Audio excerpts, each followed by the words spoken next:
NS classes. My name is Neetu. आज के video में हम बात करेंगे स्टूडेंट प्रोटेस्ट के बारे में। यानी कि आप देख रहे होंगे कि 2-3 दिन से जो है कंटिन्यू ट्विटर पे, यूट्यूब पे जो है हैशटैग्स चल रहे हैं एसएससी स्टूडेंट्स के लिए, रेलवे स्टूडेंट्स के लिए।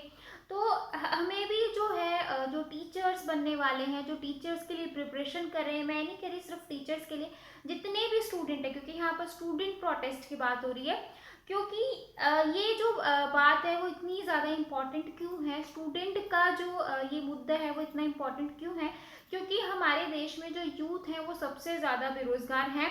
और ये लगा लो बहुत सारे बच्चे हैं, लाखों बच्चे हैं जो गवर्नमेंट जॉब की प्रिपरेशन कर रहे हैं, चाहे वो किसी भी जॉब में हो। एम एक लेकर चलते हैं, लेकिन जब कुछ नहीं हो पाता या फिर ऐसा लगता है कि अब कुछ कमाना है, तब वो क्या करते हैं कि सोचते हैं चलो एसएससी में चले जाते हैं, चलो रेलवे में चले जाते हैं, चलो मेट्रो का ट्राई कर लेते हैं, चलो टीचर्स की जॉब ट्राई कर लेते हैं, एटलीस्ट कहीं तो जो है हमारा कुछ होगा, ठीक है। लेकिन ऐसा करने से भी कई होते हैं जो कहीं पर भी सिलेक्शन नहीं हो पाता। क्यों नहीं हो पाता? क्योंकि सब जगह जो है कहीं कहीं वैकेंसी तो निकलती है, पर उनका जो है कुछ भी बाद में कुछ नहीं होता। लाइक अगर आपके इलेक्शंस आते हैं, अगर हम इलेक्शन की बात करें, जैसे ही इलेक्शन आएंगे उससे 1 महीना पहले इतनी भयंकर भर्तियां निकलेंगी हर स्टेट में इतनी ज़्यादा वैकेंसी निकलेंगी, और जैसे ही इलेक्शन खत्म सब कुछ खत्म। या फिर जब नेक्स्ट इलेक्शन आएंगे वही भर्ती तब तक चलती रहेगी जब तक अगले इलेक्शन ना आ जाए, ठीक है। तो हम लोगों को में कुछ आता है, इलेक्शन आ रहे हैं तो हम लोगों को पढ़ना है, उसके बीच में सरकार को तो क्या, जब जॉब है क्या, जब इलेक्शन आते हैं तभी वैकेंसी सारी खाली होती है क्या? उससे पहले बीच में कोई वैकेंसी खाली नहीं होती? उससे पहले क्या टीचर्स की जरूरत नहीं है?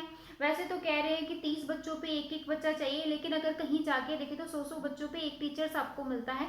इतना बुरा हमारा जो है एजुकेशन सिस्टम का हाल है। रोज हमारे जो शिक्षा मंत्री हैं वो रोज बोलते हैं कि एजुकेशन का जो लेवल है वो हमें बढ़ाना है। किस तरीके से बढ़ाओगे भाई? प्राइवेट स्कूल में इतने पीएचडी करे करे लोगों को 8 से 10 हज़ार रुपए सैलरी मिल रही है, उससे ज्यादा उनको सैलरी नहीं मिल रही है। तो किस तरीके से वो बंदा खुद फ्रस्ट्रेटेड है, वो खुद इतनी एजुकेशन लेके 8 हज़ार 10 हज़ार रुपए कमा रहा है, तो क्या वो आगे क्वालिटी ऑफ एजुकेशन जो है बच्चों को दे पाएगा? किस तरीके से होगा? ऊपर से जो है इतने सारे जो है टेट लगा दिए हैं, हर एक स्टेट का अलग अलग टेट है। सी टेट क्वालिफाई है तभी आप कहीं पर टीचर लग सकते हो। हर एक टेट की जो है फीस जो है थाउजेंड रुपीज कर रखी है। तो इससे क्या होगा? 1,000 रुपए फीस देके साल में 2-2 बार टेट कंडक्ट करवा दो, तो लेकिन टीचर्स की जॉब तो 4 साल में भी नहीं निकालते भाई। तो किस तरीके से जो है बेरोजगारी खत्म हो? इतने सारे जो बच्चे हैं, बहुत सारे लाखों में बच्चे जो हैं टेट क्वालिफाइड हुए मिलेंगे, लेकिन उनकी टेट की वैलिडिटी खत्म हो जाती है, लेकिन जो नई वैकेंसी है वो नहीं आते। बेचारे फिर से सोचते हैं कि चलो ये टेट की वैलिडिटी खत्म हो गई, फिर से टेट निकाल लेते। फिर क्या होगा? टेट निकालने से होता क्या है? जब तक वैकेंसी नहीं आएंगी तब से क्या करोगे? अभी जो है कोविड-19 चल रहा है और सब बोल रहे हैं कि कोविड-19 है, इस वजह से वैकेंसी नहीं आ रही है। कोविड-19 की सिचुएशन जो है बेटर होगी तो जो है वैकेंसी आएंगी। वैकेंसी नहीं आने के लिए कोविड-19 है, लेकिन एग्जाम कंडक्ट करवाने के लिए कोविड-19 नहीं है क्या? जेई जो नीट का एग्जाम हो रहा है, क्या उनकी फीस भरी जा चुकी है इसलिए जो है एग्जाम भरवा रहे हो, या फिर उनका जब क्वालिफाई हो जाएगा उन लोगों को जो फीस देनी पड़ेगी इसलिए करवा रहे हो? क्यों करवा रहे हो? मतलब मैं ये नहीं कह रही कि एग्जाम मत करवाओ, लेकिन केवीएस की वैकेंसी आउट करने के लिए तो आप ये कह रहे हो कि कोविड-19 की सिचुएशन थोड़ी बेटर हो जाए तो हम नोटिफिकेशन आउट करें। भाई नोटिफिकेशन आउट करने से क्या होगा? नोटिफिकेशन आउट करने से बच्चे घर पे बैठ के ही तो फॉर्म भरेंगे ना, बाहर जाके कहीं एग्जाम तो नहीं दे रहे हैं। जेई मेंस के लिए वो चीजें अलग है, और वो बल्कि और लो लेवल छोटा है उनका बच्चों का। और जो बाकी केवीएस एनवीएस या डीएसएस भी जिनके भी हो रहे हैं उन लोगों के लिए कुछ नहीं है। उनके एग्जाम भरे जा चुके, 1-1 साल हो गया है। उनका पेपर कब होगा पता नहीं। पेपर हो जाए तो उसके बाद लीक हो जाता है, लीक होने के बाद कोर्ट में चला जाता है, फिर कोई और उसके ऊपर केस कर देता है। मतलब क्वालिटी ऑफ एजुकेशन कहीं पर रहा ही नहीं, सिस्टम पूरा ही बिगड़ा हुआ है। कौन बोलेगा भाई इस चीज़ के ऊपर? हम सोचते हैं कि कोई बात नहीं, हमारा काम पढ़ाना है, बच्चों का काम पढ़ना है, लेकिन वो बच्चे पढ़ते कब तक रहेंगे? जब तक उनको जॉब नहीं मिलेगी। क्योंकि हर कोई चाहता है कि हम पढ़ाई कर रहे हैं, हमारे पेरेंट्स हैं, लड़कियां वेट करती हैं कि भाई फटाफट जॉब मिल जाए, उसके बाद फिर शादी कर देंगे घर वाले। लेकिन क्या हो रहा है? जब तक जॉब ही नहीं आएंगी, 4-4 साल 5-5 साल 10-10 साल जो है वैकेंसी अटकी रहती है। 2012 का रिजल्ट अभी आ रहा है। भाई क्या हो रहा है? ये यूपी का जो है अभी तक कुछ फैसला नहीं हो पाया। बिहार में जो एग्जाम हुआ था वो कैंसल आउट हो गया, फिर से से करवा रहे हैं। मतलब एग्जाम कंडक्ट करवाने के लिए कोविड-19 की सिचुएशन कोई मैटर नहीं करती। नोटिफिकेशन निकालने के लिए आप लोगों के लिए कोविड-19 जो है वो मैटर करता है कि कोविड-19 है, इसके बाद ही जो है वैकेंसी आउट होंगी। क्यों होंगी भाई? बैठे हो वैकेंसी तो आउट कर सकते हो, पता है ना कि कितनी खाली है, वैकेंसी तो निकालो, फॉर्म भरेंगे, उसके बाद 3-4 महीने एटलीस्ट बच्चों को ये तो होगा कि वैकेंसी आई है, हमें पढ़ना है।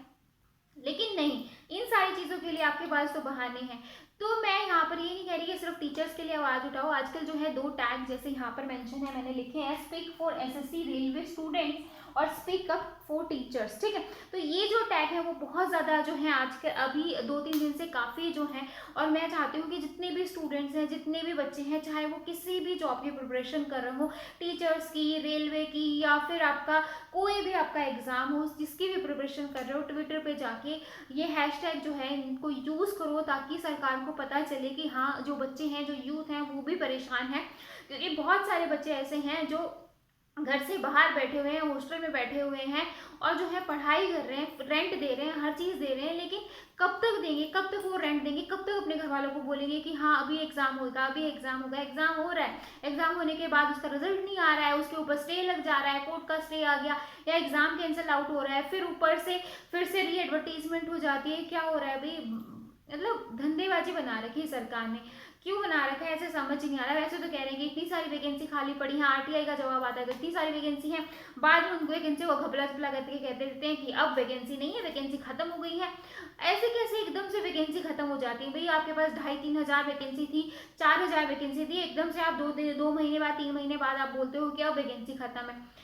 ऐसा क्यों हो रहा है? क्योंकि हरियाणा में, अगर मैं हरियाणा की बात करूँ, 2012 से के बाद जेबीटी टीचर्स की रिक्वायरमेंट नहीं है क्या? इतने बीच में कोई भी रिटायरमेंट नहीं हुआ है, क्योंकि 8 साल में जो बच्चे जेबीटी की प्रिपरेशन कर रहे हैं उनकी एज भी तो जा रही है। फिर आपको एज लिमिट कर पड़ जाती है कि 40 साल से ज़्यादा है, 35 साल से ज़्यादा, 30 साल से ज़्यादा जो है अप्लाई नहीं कर सकते हैं। क्यों? वैकेंसी निकालो ना प्रॉपर, किसी एक फील्ड तो हो ऐसी जहां पर आप ये कह सको कि हर साल जो है इसमें कम से इसमें वैकेंसी आती है, ताकि बच्चे उस चीज़ पर टिके तो सही कि हर साल इसमें वैकेंसी आती है, मैं एटलीस्ट मैं ट्राई तो करूं। पर कोई भी चीज़ ऐसी नहीं है। केवीएस का प्रोसेस ऐसा है ना, एनवीएस का है। एनवीएस तो ऐसे करते हैं 10-10 वैकेंसी निकालता है और 1000-1000 रुपये फीस ले लेता है। भाई एक बार में ही अच्छी खासी वैकेंसी निकाल दो ना, साल में एक बार निकाल दो, साल में 2 बार निकालने के बजाय एटलीस्ट बच्चों की फीस तो बार बार ना जाए। उसके बाद एचटेट एचएस इनका एग्जाम तो हर साल कंडक्ट होगा, लेकिन जॉब तो नहीं आ रही। टेट एग्जाम क्वालिफाई करने के बाद क्या हो रहा है? टेट क्वालिफाई करने के बाद कुछ तो होना चाहिए कि, या फिर वो प्राइवेट में भी जाएं तो उनको एक थोड़ा वेटेज जो है उनका अच्छा मिलना चाहिए, लेकिन एज सच कुछ भी नहीं है। मतलब इस चीज़ के बारे में कौन सोचेगा? किस चीज़ के बारे में गवर्नमेंट का हाल है। वैसे तो गवर्नमेंट ने इतनी सारी स्कीम्स निकाली हुई है स्टूडेंट्स के लिए, जो कि कागजों में ही है, किसी को उस चीज़ का इतना सा भी जो है बेनिफिट नहीं है। बहुत रेयर ही होंगे जिनको बेनिफिट है, अदरवाइज किसी को नहीं है। सब यही सोच के बैठे कि आज नहीं तो कल शायद मेरा फ्यूचर जो है वो थोड़ा स्टेबल हो, स्टेबलाइज हो। बहुत सारे ऐसे हैं जो प्राइवेट जॉब के साथ साथ गवर्नमेंट की भी प्रिपरेशन कर रहे हैं, और इस तरीके से ना वो अपना प्राइवेट में बेस्ट दे पा रहे हैं, ना ही वो गवर्नमेंट में। ऐसा क्यों कर रहे हो भाई? अगर हर साल वैकेंसी फिक्स रहेगी तो वो बच्चा प्राइवेट जॉब छोड़ के एटलीस्ट गवर्नमेंट की प्रिपरेशन करेगा। वो इसलिए कर रहा है कि पता नहीं सरकारी जॉब मिलने में इसको 4 साल मिले, 5 साल मिले, क्योंकि जॉब आ ही नहीं रही है। जॉब आ जाएंगी तो इलेक्शन आ गए तो भैया जॉब आ रही है, अदरवाइज जॉब का कहीं पे भी नाम नहीं है। पूरी दांगलेबाजी मचा रखी है। तो मैं सबसे ये रिक्वेस्ट करूंगी, चाहे जिसका भी जो भी है चैनल है, जो भी है, इससे ज़्यादा से ज़्यादा शेयर करो, खुद भी डिस्कस करो। ये जो हैशटैग्स हैं, ये जो 3 हैशटैग्स हैं, स्टूडेंट प्रोटेस्ट हो गया आपका, speak up for SSC railway students हो गया, स्पीक अप फॉर टीचर्स हो गया, इन टैग्स को ज़्यादा से ज़्यादा आगे शेयर करो, ताकि एटलीस्ट डिजिटल प्लेटफॉर्म के जरिए ही आप जो है लोगों तक अपनी बात को पहुंचा जाओ, अपनी जो प्रॉब्लम है, खुद की जो प्रॉब्लम है, उनको शेयर कर सको। ठीक है, तो आई होप आपको जो आज की वीडियो का मोटिव है वो समझ में आया होगा।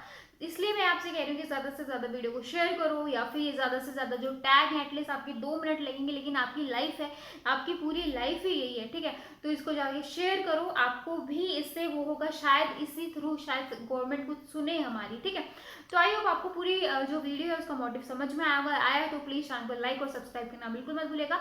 तो फिर मिलेंगे नेक्स्ट वीडियो के साथ, तब तक के लिए बाय एंड थैंक यू।